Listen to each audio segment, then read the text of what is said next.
Hello student, यदि आप class 5 में पढ़ते हैं, छात्रों यदि आप कक्षा 5 में पढ़ते हैं तो फिर आप इस वीडियो को पूरा देखिए, क्योंकि आज की इस वीडियो में हम आप सबके लिए आत्मकथा लेकर के आए हैं। ये छात्रों आपके पाठ 3 में है और ये आपके वाटिका में है। ठीक है, हिंदी में है। इस आत्मकथा का नाम है मेरी शिक्षा। ठीक है, तो ये मेरी शिक्षा है और ये वाटिका की किताब में है, कक्षा 5 के छात्रों की किताब में है। ठीक है, तो चलिए इस वीडियो को स्टार्ट करते हैं और इस आत्मकथा को पढ़ते हैं और सीखते हैं। 5वें या 6ठे वर्ष में मेरा अक्षरारंभ कराया गया था। उस समय की प्रचलित प्रथा के अनुसार अक्षरारंभ मौलवी साहब ने बिस्मिल्लाह के साथ कराया था। जिस दिन अक्षरारंभ हुआ, मौलवी साहब आए, मिठाई बाटी गई। हम 3 विद्यार्थी उनके सुपुत्र किए गए। एक मैं और दूसरे 2 अपने कुटुंब के ही चचेरे भाई यमुना प्रसाद जी सबसे बड़े थे। वे हमारे लीडर थे। वे तमाम खेल और लड़कपन की शैतानी में आगे रहा करते थे। उनके एक चाचा, जो मेरे भी चाचा थे, बहुत मजाक पसंद थे। वह मेरे पिताजी के छोटे भाई थे, पर पिता जी के कई गुण उन्होंने भी सीखे थे। वह घोड़ों की सवारी करते थे, बंदूक और गुलेल चलाना भी खूब जानते थे, फारसी भी पढ़े थे और शतरंज भी बहुत खेलते थे। मौलवी साहब, जो हम लोगों को पढ़ाने आए, विचित्र आदमी थे। उनका बहुत सी बातों पर दावा था। बलदेव चाचा के मजाक के लिए वह एक बहुत ही उपयोगी साधन बन गए। चाचा तरह तरह की बातें मौलवी को सुनाते और उनको उत्साह देकर यह कहलवा देते कि वह भी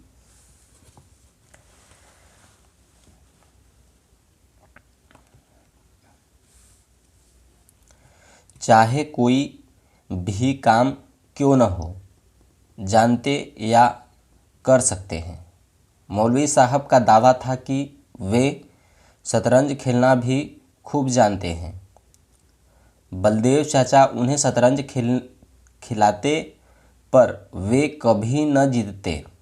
हम बच्चे इस मजाक को कौतूहल से सुनते। इस प्रकार के मजाकों के बीच हम फारसी पढ़ते रहे। कुछ महीने बाद मौलवी साहब चले गए। दूसरे मौलवी साहब बुलाए गए। वे बहुत गंभीर थे और अच्छा पढ़ाते थे। अच्छा पढ़ाते भी थे। हफ्ते में 5.5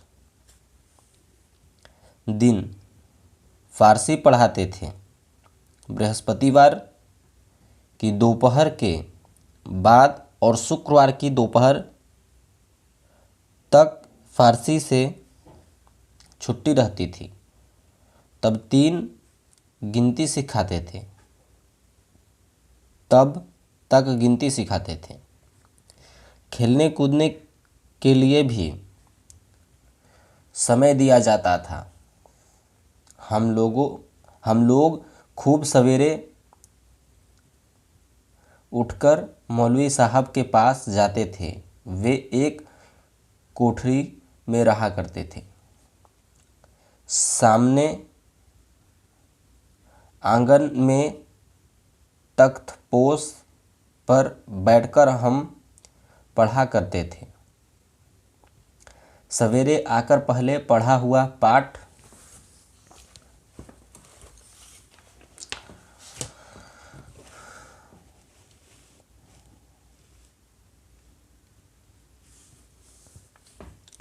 दोहराया जाता।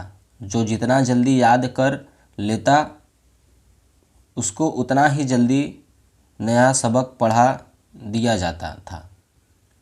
तब तक सूर्योदय हो जाता। हम अपना मुंह हाथ धो लेते और माँ के पास कुछ खाने के लिए पहुँच जाते। प्रायः आधा घंटे की छुट्टी मिलती।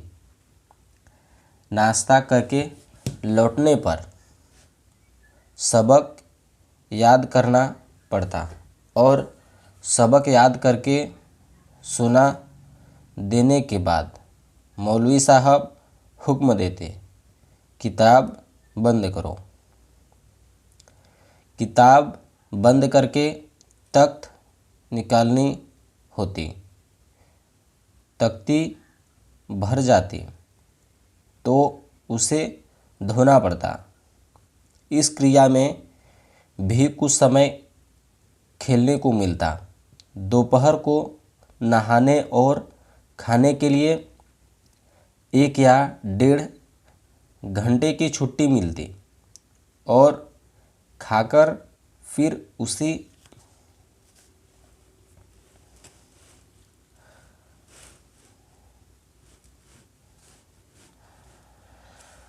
तख्तपोश पर सोना पड़ता।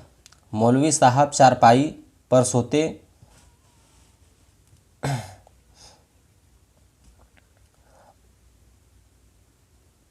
और उसको याद करके सुनाने पर ही खेलने की छुट्टी मिलती। शाम को जल्द नींद आती। डर रहता कि मौलवी साहब हमें पलक झपकाते देख न लें, नहीं तो मार पड़ती। जल्दी छुट्टी के 2 उपाय थे। खेलकूद में जमना भाई लीडर थे।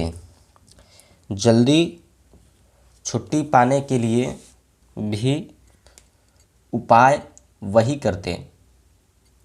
पढ़ने के लिए तेल का दिया जलाया जाता था। जमना भाई रेत की छोटी पोटली बना लेते और छिपकर उसे दिए में रख देते।